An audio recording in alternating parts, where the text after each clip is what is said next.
I'm a post-war baby, but just barely.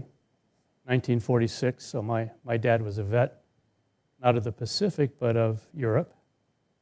And my boyhood, like a lot of boyhoods in the late 40s and early 50s, was about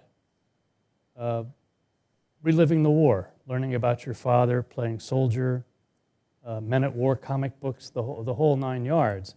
But that created in our generation, sometimes simplistic, but even in a sophisticated way, the idea that this barbarous nation fought us, and now they're like us again.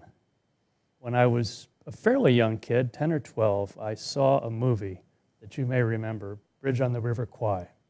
Of course. Very famous movie about British prisoners of war being forced to build a bridge, a railroad bridge, in Southeast Asia for the occupying Japanese army.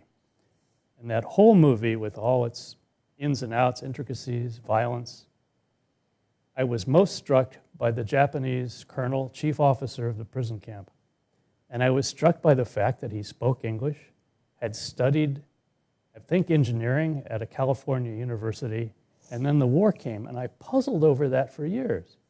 How could this man who was at war with us have studied with us? And it's a quick summary, an example of what you're saying, that for having ignored sophistication, modernization, cosmopolitan sense of what Japan was before the war, we have lost a sense of the whole fabric.